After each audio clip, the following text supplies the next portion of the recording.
some of London's newest landmarks are skyscrapers, and there are going to be more of them. Just look at all those cranes. More and more office buildings reaching up into the sky. It must have been very different 100 years ago. Then the city was dominated by buildings of state and churches. It was a city of spires.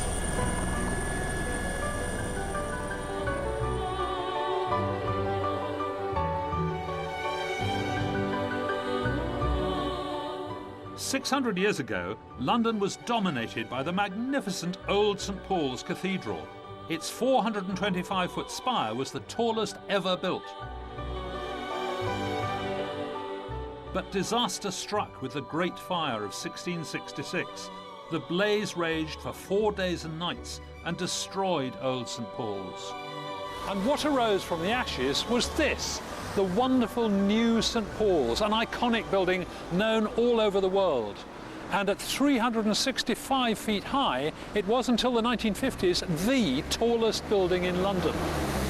It's 510 feet long, 280 feet wide, and the architect was Sir Christopher Wren. London has often been described as Wren's city, and a total of 51 churches were built by him, but his greatest feat is St Paul's. What must it have been like as a building site? A massive activity, because they were knocking down the old building while they were building the new one. In fact, it took 20 years to demolish old St Paul's.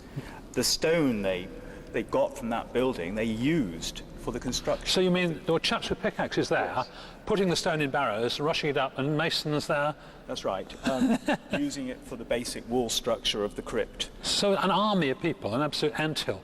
Yes. Who actually oversaw it, ran it on site? Over all these people, Wren himself, who came to the site every Saturday and was said to have been carried up in a basket to look at the work as it was going on. Oh, now all of this end is nice and sort of bright and clean the stone, but all of that end is black dark. Why is that? Well, it looks dark from here. It's mosaic work put in the late 19th, early 20th century. The Victorians were very unhappy about the internal decoration of St Paul's. They felt the building had never been properly finished. Wren had wanted it white. In fact, all these walls were originally painted white. But the Victorians felt that the choir in particular should be more colourful. The inside of St Paul's is truly spectacular, but it's what lies behind the scenes that's even more impressive. Now, Gordon, I don't understand where we are. We've come up hundreds of steps, spiral staircases. Out there is obviously a dome. Yes. But in here, there's a great lot of brickwork. And not only is it brick, which we don't see from inside, but it goes straight up. It's not curved. Yes, well, this is the brick cone that supports the stone lantern right at the top of the dome. Right. When you look at the dome of St Paul's from a distance, it looks as if the lantern is resting on the dome, the outer dome. So why can't it rest on that outer dome? Well, this outer dome is just a cladding of lead on wood. You mean this isn't strong enough to hold the lantern up? No, it's not doing any supporting work at all.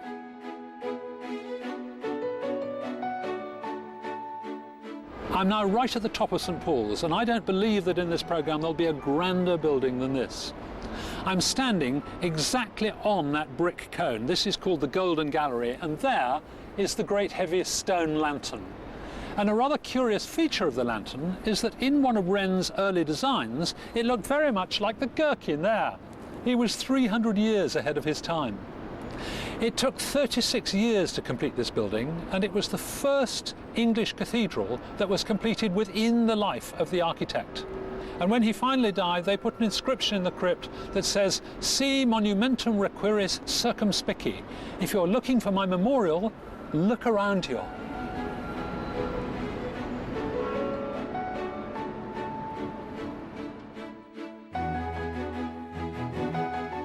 Wren's classical masterpiece dominates the city. But journey further west up the Thames and you'll see an example of classical architecture made modern.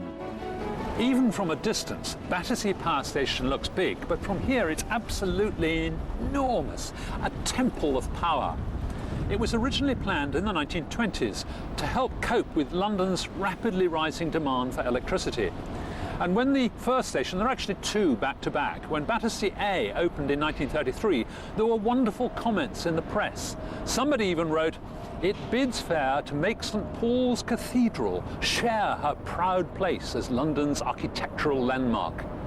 They used to bring the coal in by river, and the coal was hauled out by cranes. There are two of them still there, amazingly. Just imagine the scene. The barges jostling for position, the cranes heaving the coal onto the side, the enormous noise. It must have been quite a sight for sore eyes. This is Turbine Hall A, the original one built about 1930, and it's absolutely massive. What's more, it's beautiful. Just look up there, do you see these columns, fluted columns going all the way up, and yet a huge, great industrial crane across the top. It's halfway between sort of Art Deco museum and industrial building site. And the size is truly extraordinary. If you take the whole building, the footprint is the same size as Trafalgar Square. And they tell me you could fit St Paul's Cathedral inside without touching the walls. Now, I reckon that Ealing Feeder 3 needs a bit more power, so we'll just turn it up a bit here. And just look at this control panel. Hundreds and hundreds of dials and levers and switches and knobs.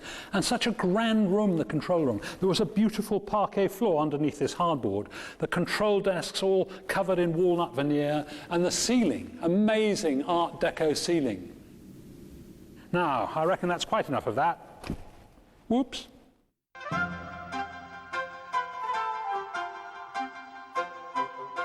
The chimneys here are 337 feet high, and when Station A was opened, they were the highest chimneys in London. The architect desperately wanted to make them square because he thought it would be more in keeping with the size and grandeur of the building. But unfortunately, he was overruled, and so they're round. Well, wish me luck. How often do these things fall down? Just once. Just once? Yeah. Thanks a lot.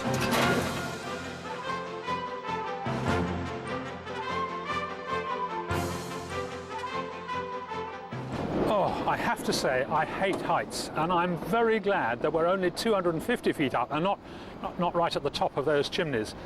It's now being regenerated as a commercial and leisure complex, and they're going to revive another thing that used to happen way back then. They used to take water from the river, warm it up, and then pump the warm water to that huge biscuit-coloured complex of flats over there. That's Churchill Gardens, which was part of a massive post-war rebuilding programme that went on all over London. German bombing in World War II had destroyed almost 500,000 homes, so rebuilding was an absolute necessity. But it was also an opportunity to move families out of slums and into new, modern housing. Jerry, you know all about this sort of thing. I guess the houses they built after the war were a huge improvement for working class people. Yes, it's difficult to exaggerate the scale of the housing problem in London in the 1940s. Something like 60% of all Londoners lacked access to a bath, even a shared one. Many working class families lacked hot water. Now, this had to be dealt with immediately after the war had finished. But London couldn't expand outwards because it was locked into the green belt and kept in place by planning policies. Central London land values were very high, and so the only solution was to build upwards.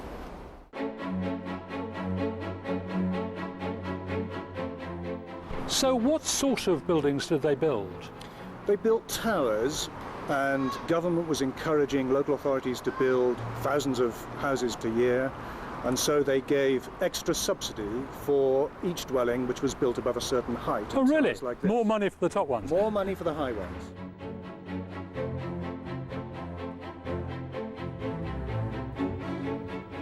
This is one of the most famous tower blocks in London. It's Trellick Tower by Erno Goldfinger. Ian Fleming famously pinched his name. Oh, really? For a James Bond novel.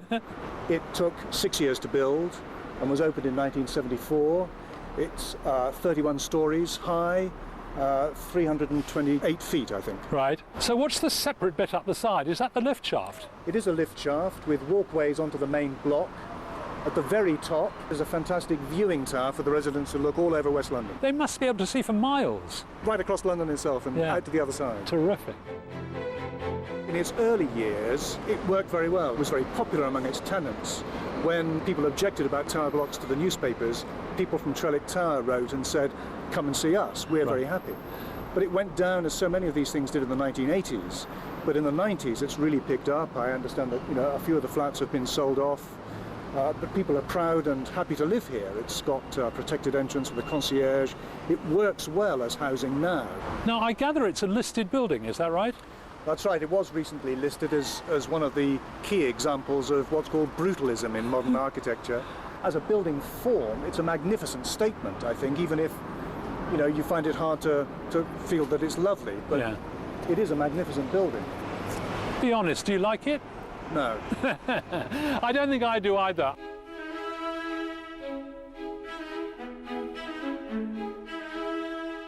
But it wasn't just for housing that they started building tower blocks. Once they started doing it for offices, the London skyline was changed forever. Just after the Second World War, there was a limit to how high anyone could build in central London. It seems amazing now, but no one was allowed to go above 100 feet. This, of course, was very unpopular with the young, enthusiastic architects who'd seen the skyline in New York. So when they relaxed the restriction in 1954, there was an absolute explosion of tall buildings, mostly office blocks. Within 15 years, there were 100 buildings more than 100 feet high and 16 more than 300 feet, including this one, Centre Point.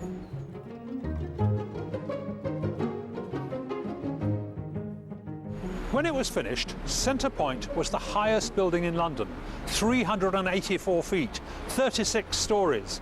It's a very ingenious building because it's built out of precast concrete slabs. They're H-shaped. And if you look at the windows, you'll see that up the middle, the vertical bits, are the cross pieces of the H's, and all the H's are stacked on top of one another. It's very high. It absolutely dominates the streets around here, and it makes it very windy down at ground level. And for those reasons, some people absolutely hated it. But it's now Grade 2 listed. I have to say, I still don't like it very much.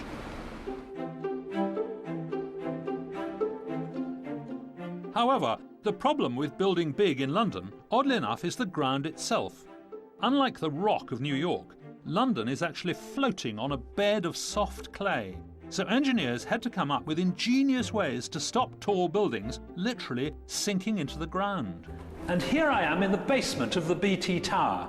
Now, 174 feet down below ground level is hard chalk. And in principle, for the foundations, they could have sunk piles all the way down into the chalk, but it's a very long way. It would have cost an awful lot of money. So what were they going to do? Well, an Italian firm came to the rescue, and they made a raft. And the raft is down there. If you look, that black bit down there is actually the top surface of the raft. The raft is 90 feet square and 3 feet thick and reinforced with 6 layers of steel cables. Sitting on top of the raft is this great reinforced concrete pyramid here. You can see it's 23 feet high, and the top is just there, flat top. And sitting on that flat top is a reinforced concrete cylinder that goes all the way to the top of the tower. So the entire tower is resting on this pyramid, on that raft, floating on the clay. Wonderful.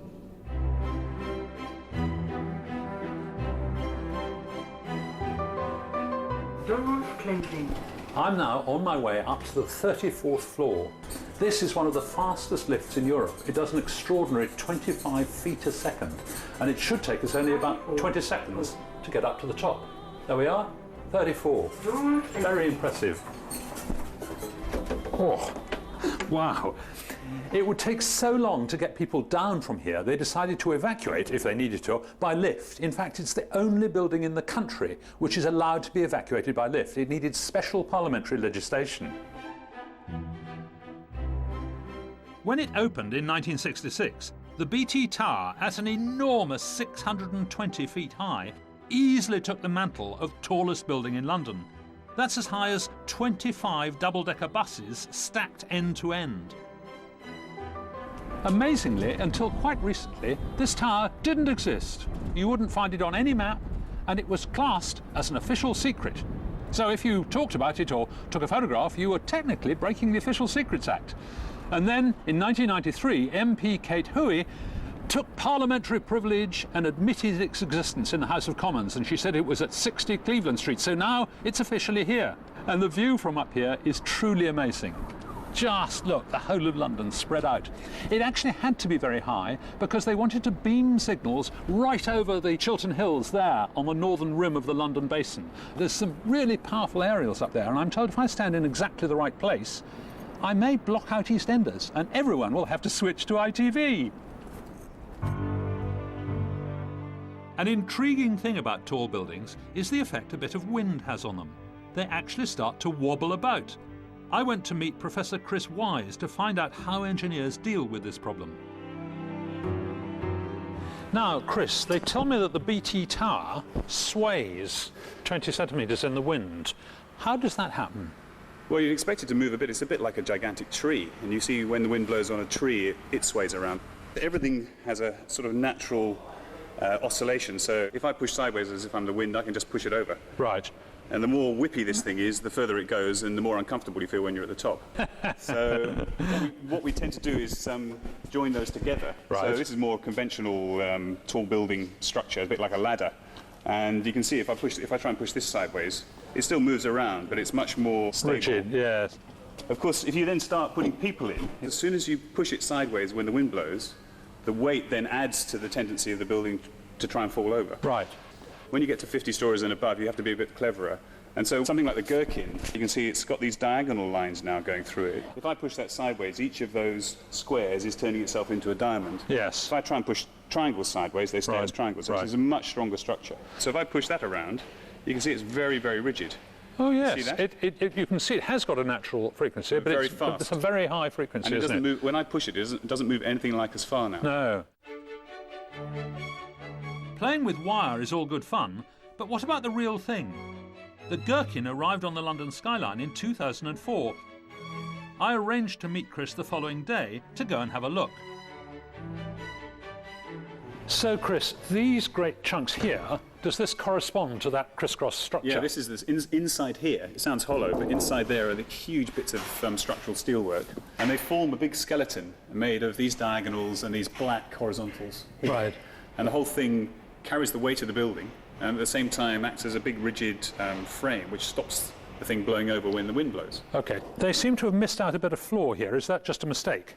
No, this is a really important part of the whole architectural and environmental design of the building. They act as giant ventilation shafts which take all the hot air that's generated in the building and all the hot air that comes from the sun, Yeah. take it up to the top there, and at which point it's extracted away. And what that means is that the whole of the inside of the building stays cooler, which means you can use much less energy to cool it all down. Right. So altogether, this building operates on 60% of the energy that's needed for a traditional skyscraper. Really? Wow. The gherkin is an extraordinary building, both structurally and visually. But at less than 600 feet high, it's not the tallest building in London. To see that, I need to take a trip on a boat. Of the 10 highest buildings in London, no fewer than 7 are on Canary Wharf, there. And the highest one of all is the one with the pyramid on top. Number 1, Canada Square. It's not just the highest in London, it's the highest in the whole of Britain.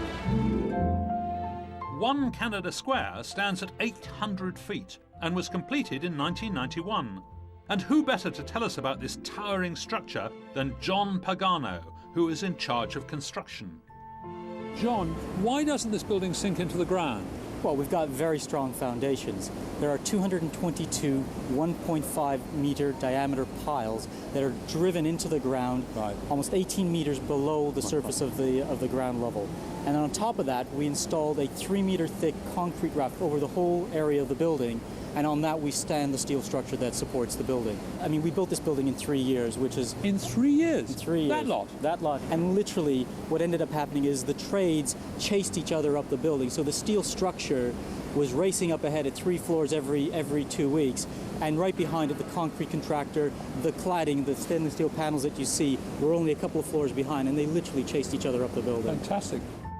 1 Canada Square is crowned by a distinctive pyramid. And because it's so tall, it's topped by an aircraft warning light. It flashes 40 times a minute.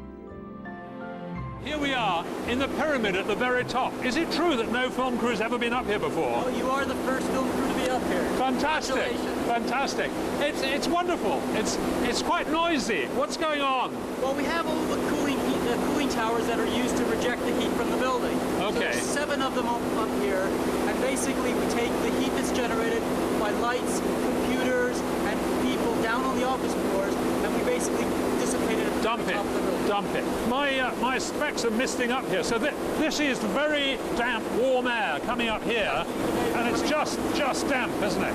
Yes. Do terrible things to your hair up here. They'll never be the same again.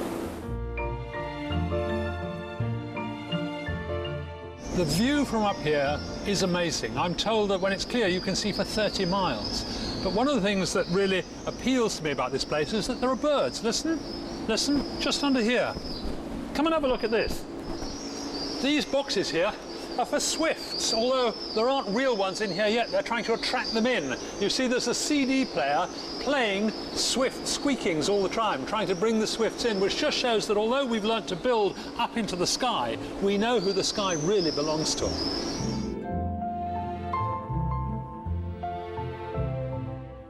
London's skyline has changed beyond recognition since the 50s, and it's set to go on surprising us. There's about to be another explosion of new tall buildings, like the London Bridge Tower, already nicknamed the Shard of Glass. It'll be the tallest building in Europe at a staggering 1,016 feet high. Skyscrapers are all about seeing differently, quite literally.